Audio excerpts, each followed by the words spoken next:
because we have a lot of international clients that are just about setting up. So there was a massive budget that we actually didn't plan. When people think of Dubai, they think of luxury, skyscrapers, this futuristic city. But for us, it's been our home. We're sharing our personal journey, what we love, the challenges we face, and what we wish we knew before we were starting out. So whether you're moving here for a job or you're thinking of launching your business, this one's for you. I'm Desma D'Souza. And I'm Elrona Silva D'Souza. And we're the sisters behind HR Sisters Podcast. And also the managing partners at S&K HR Consulting. Okay, so in the first episode, we spoke about, just the beginning. We said we only touched the surface. And if you haven't watched the first episode, I would highly recommend that you go back and get, an overview of what it is to work here and to set up a business in Dubai. Today, we're going to go one layer deeper, right? Let's talk about our journey of how we set up our business. And like I said, what we wish we would have known. Yeah. So I'll go back to right from the start, right? So I left the corporate world. Yeah. And I took a break to understand how can I help the SME community and get better at HR and managing their people. Took me a while to figure out how to do it. Yeah. And then I realized I need to be working as an independent consultant so I can work in different industries. Yeah. And the first thing I did is I grabbed myself a trade license. Yeah. And while I was doing that, I did extreme amount of research, right? I had a whole Excel sheet of all of them, but I still didn't know enough. That Excel sheet just basically, I collated all the information I was given because I didn't know what questions to ask. So at the end, I ended up working as an independent consultant, got a license with a free zone, and then, started paying my license fee and very quickly realized that month on month, without having new business, I'm just burning this money. The clock is ticking, right? Also, this was like 10 years ago, right? Exactly. Over 10 years. Over 12 years ago. Yeah, it is. Yeah, you're right. 12 years ago. Yeah. And at that time, the access to information for an independent consultant or a solopreneur, like we call ourselves now, or people call, wasn't really in existence at that time. So my research had to be very hands-on, speak to people, talk to people. And there were things that I learned that I always share with others, but there's also things that I didn't know, right? Yeah. But I had that license and I had to make the best of it. And I started doing networking and so on and so forth. But year 2 came and the renewal bill came and some add-on charges, Yeah. which I didn't know what they were about. Yeah. And then in hindsight, I was like, I should have asked that question At the beginning. at the beginning. Yeah. Like, what does year 2 look like? And do you remember what that add-on charge was? it's some new introduction of a system or fees or something, but it wasn't a new introduction. It was existing, but it only starts in year 2. Yeah. So, but you didn't know this at the beginning. and neither was I, aware enough to ask about renewals. I was so focused on getting a license that I didn't pay attention to the renewal part. And 12 months really goes by really fast when you're in business mode. And when you're not making any money in the first few months because, you're so busy setting up. Exactly. You don't really have time to go out and get clients, right? So then I realized, okay, I have this license, but where do I get clients from? So that's a whole journey. And I think we should talk about that separately, right? But it started. So very quickly, I realized one important lesson. As a free zone, I don't have access to mainland clients. Yeah. So that was a learning from me. I have capabilities within that license, but it wasn't the way I imagined it because I didn't ask the question. You probably thought just getting a license doesn't really matter. Yeah. And, it's fine. I'll work with, I will work with anyone. I will work with anyone. I didn't know that my license has to allow me to work with anyone. So that was something that I learned and I had to work to figure out how to, navigate that. So that license kept me going for some time and I continued working that way. And then the introduction of VAT happened. Yeah. And as a single solopreneur person like me, I didn't really know what questions to ask, whether VAT applied to me as a business. So at that time, I had to make some tough calls, right? And I had to deregister. Yeah. But what I didn't realize at that time that having to deregister also has its own process and costs, which I didn't budget for and I wasn't totally aware about it. So that's something to keep in mind. If anybody is like understanding that they've taken a license and now that license no longer serves them and they need to get another license. It's not just about canceling a license, it's deregistering just as much as you register a business, and you need to know what that process is. And I think my like I would, when I now think about licenses, is not just about getting license, it's about getting license, renewing, and an exit. All three things you have to understand from the information that is available to you. Then you have a good picture to make a choice. And I think just extending from that, right? You also have to think about what if you want to get a team on board.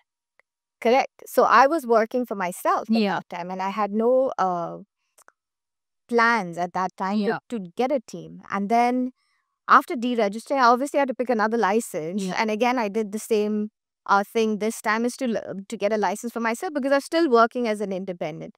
And then a couple of years later, we wanted to join forces, and we realized the license no longer serves us. And so that was the second learning point, that having a license is not giving you access to be able to employ people or have partnerships. So again, another evolution, and a license had to be set up there. At the same time, then we started 1 month before lockdown and COVID. In 2020. So the license needs at that time didn't allow us to get an office. So we got a license that helped us work virtually, which was great because there was nowhere to go. And that option still exists for a lot of people, right? The DED. The DED trader license, right? So that is a great launch pad for somebody that wants to start a business for themselves and experiment on whether business life and entrepreneurship is for But them. that doesn't allow you to employ people. But that doesn't or give yourself a visa as well. No, exactly. You have to be a resident of a self-sponsored or spouse or husband sponsorship or something to be able to get access to that license. That's true. And so that is limiting to a certain. It is a great starting point, and it's a very cost attractive model as well. But it doesn't allow you to grow your business, to employ people, and to get an office even. So that's when we had to get another license. Oh, wow. Now, when I think about it, we've done this so many times. So then we wanted to open an office, right? So we did what? So lockdown came to an end, and our business was growing, and our needs as a business was growing. We wanted a space for our clients to come and visit because we have a lot of international clients that are just about setting up. So they needed a space to meet.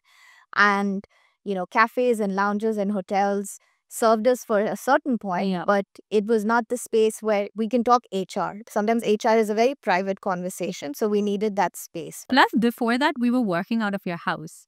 Yes, that's true. That our office became our, like a home office became our office. Yeah, and we kind of outgrew that. Yeah, right? we did. And so, so then we came to the look for the office and the license. Yeah, and that was a whole different journey.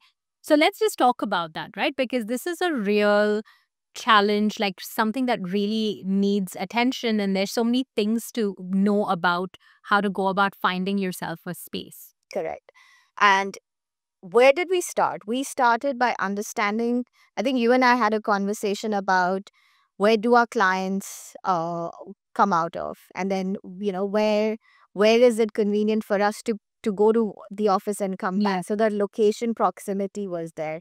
And we realized our clients are all across Dubai. So it really doesn't matter where we are located because there's no central location. We also wanted to be like close to home. Yes. We also thought about one more thing. What was that?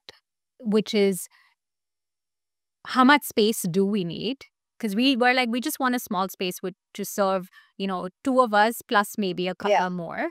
We also looked at service offices. Yes, exactly. Because we that thought was an option. Business center service offices. They're the same thing, right?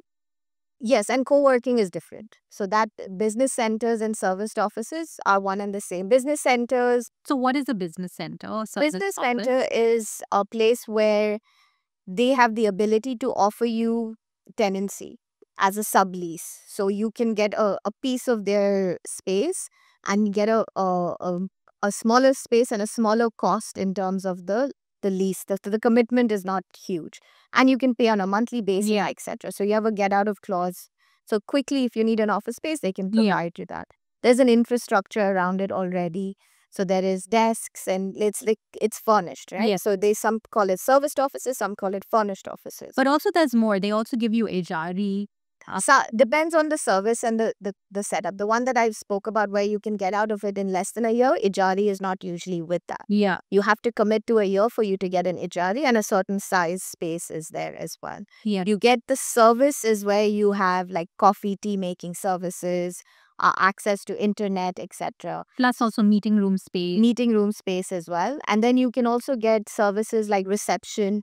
So somebody to take your calls, answer your mail, receive your mail, etc. So these are add-ons. So if you want to have those kind of services instead of hiring, this business center provides that. Yeah. Serviced offices is where you take a space within a business center, and that is your office effectively. Yeah. So you're not like working within the infrastructure. So those options are definitely available. And we also realize they're all at different price points. Correct. I was just thinking of the same thing. Remember, we went to this building and we saw these two serviced offices. I can't remember the price, but it was kind of like the difference was, let's say if one, on one floor, the serviced office was, as an example, 1,000 dirhams a month. Like just literally 2 floors up, it was 7,000 dirhams a month. And both were sold out. Both were sold out, and both had their own features that were equally attractive. It wasn't like, you're getting less in the one or you're getting more. It was something that was two different products were being offered and two different service levels were being offered. And also for two different audiences. And for two different, like, so that their niche and their target customers were very different. And it served, and they all were, more than 85-90% occupied. They literally had, I think, one office each. Yeah, they had one office each, like one small office and one little bigger office. And co-working spaces were also, going away fast. But the same parking lot in the same building. Yeah. I remember we also thought like when our consultants are going to come, is it easy for them to access to the metro? What's the public infrastructure as well? And that helped because a lot of our office where it is, you have a bus right in front of it. So it makes it very convenient for people to come if they're taking the bus. And taxis also know the space. So but we decided not to go to the service office. But we chose not to go to the serviced office. Because as usual, at least back then, I remember thinking, oh, we'll get our office and, like it's simple enough. Yeah. How hard can it be? Yeah, we just thought we'll go to IKEA, pick up some things, and all we need is a desk and a chair. Like we have our laptops, we have our screen, so we'll just bring that in.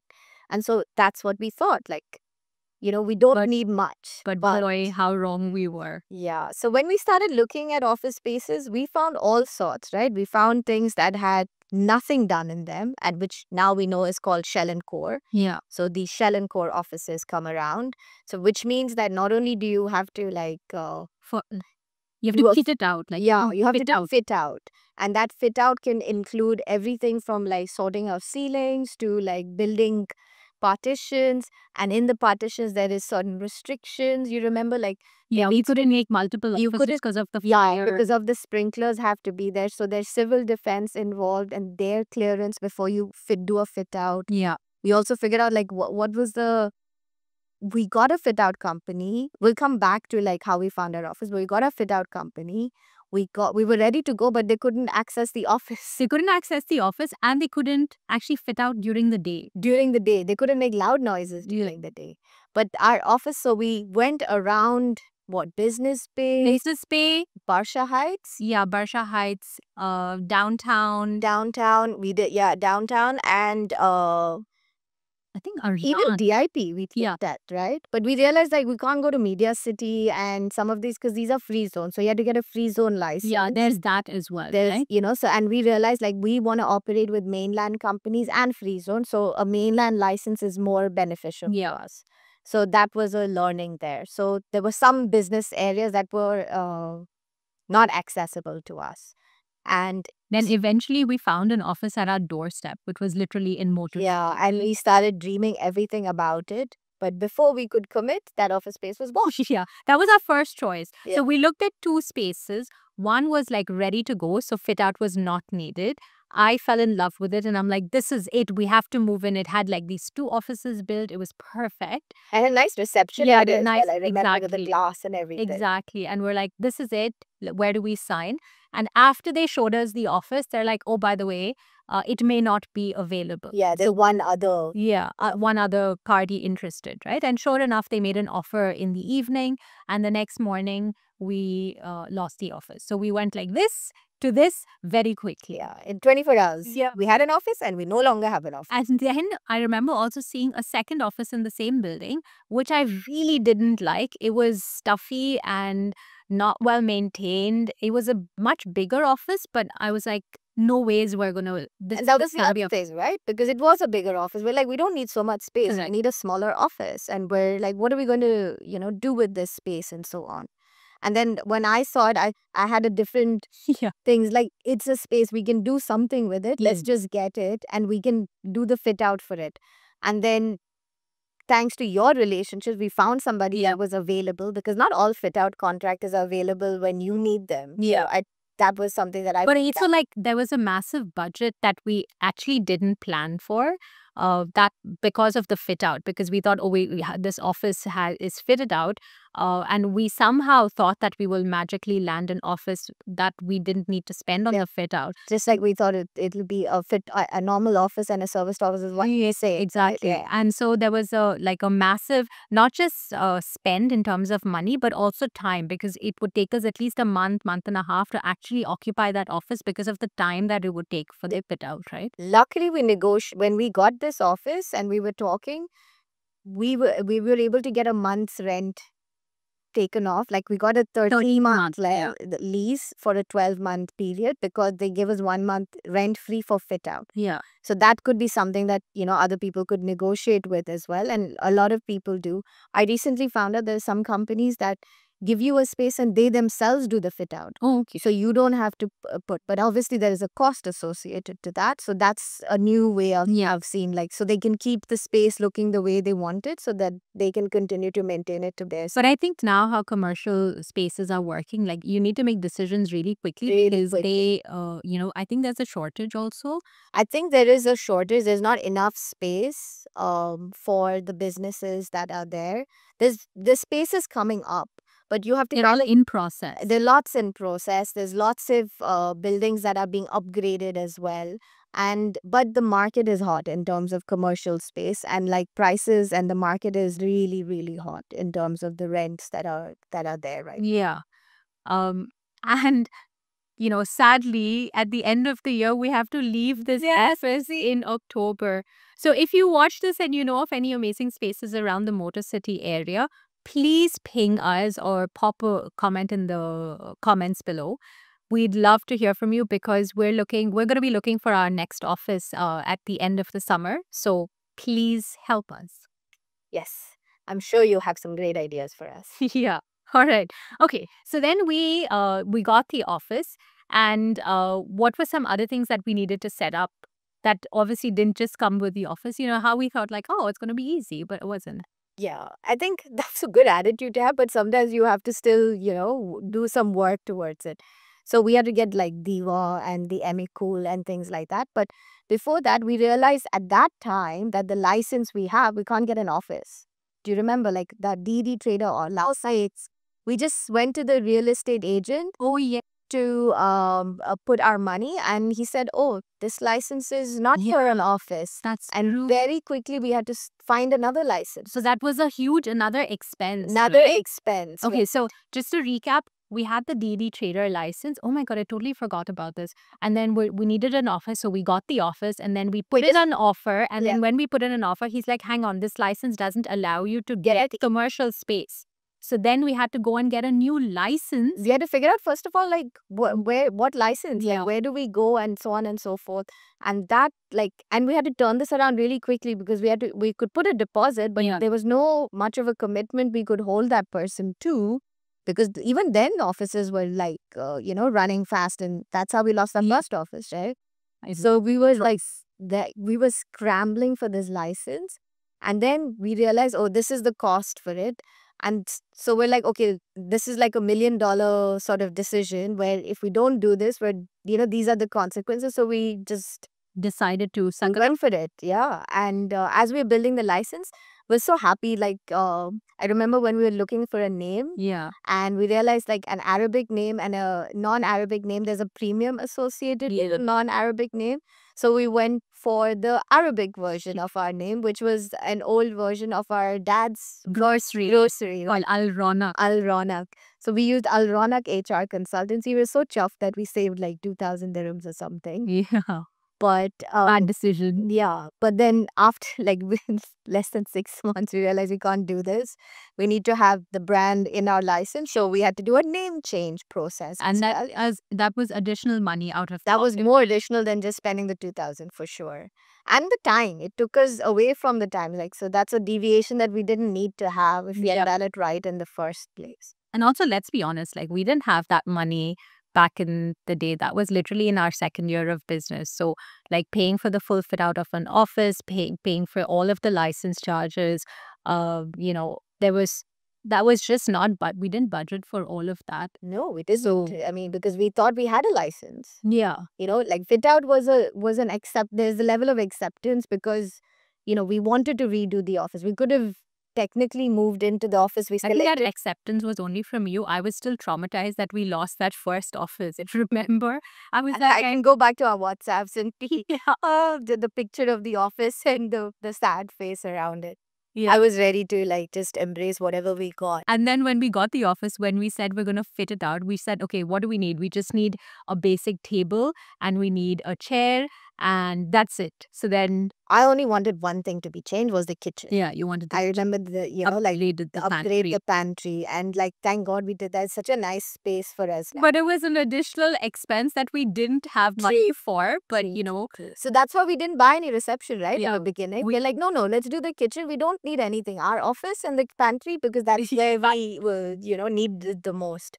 and Why then, wrong were we? yeah, and then we went to IKEA and we bought all of this stuff. And then on our way out, we saw in the sales section a conference table. Conference table. And then we're like, okay, let's get the conference table, but we had to pay a separate delivery charge Yeah, just for that. Because they were on sale. Correct. But then we needed to get 4 additional office chairs for the conference table. And that was for one of the offices, which was your office. And then it looked unbalanced, Yeah, right? like From a my distance, office but your office looked like a desk and it missed that conference. Yeah. So So then what we're did we like, do? buy another table for my office because, like what if we have visitors for both offices at the But I same want to time? say something. That was a cheat that we did there. What did we right? do? We did the installments, the Tamara, the Tabby or the Oh, yeah. So that helped us. Correct. Like we were being smart then Yes, finally. we So paid in installments. we through paid in Tabby. That installments. was definitely healthy. yeah, so that was a good cheat And then like, hack. my favorite story was the couch story. Oh my god, the couch. So I don't know how many people we all share this story with and they just laugh and we are just excited to say the same story again. So this is the story, right? We said, oh, we have all of the space and we're our own bosses. So maybe we might want to take the occasional nap during the day. Because it's so tiresome to go out in the sun. Yeah. So what do we need? We need a couch. And we obviously didn't have the money or the budget for a couch, but we really justified it to ourselves that we needed this couch.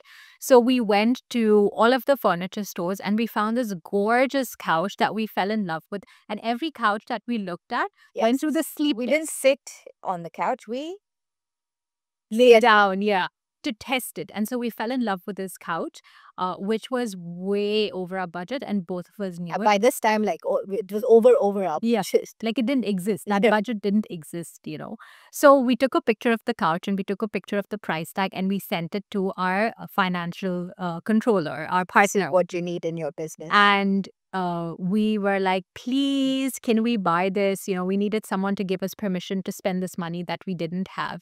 And she was very sweet. She came back to say, no, you don't have the budget, so it's not happening. Not And so we decided, we're like, no, we will convince her somehow. So on the drive home, we're like, trying to justify, and we're like, look, we'll make up the money, and all kinds of, like, we had strong justifications, yeah. right? And she said, absolutely not. This is your budget. And the budget was like half the amount of what we needed Yeah. for the couch. Exactly. I don't even know. Like, we didn't think you could buy a couch with that much money. So we were like very sad. So we felt so bad. So we went back to the store. We went to that couch to apologize to that couch to say, like, I'm so sorry. We can't afford you now, but you're a great couch. You shall be missed. You will be missed, and thank you and sorry. And this is a true story, It's all part of business. Trust me.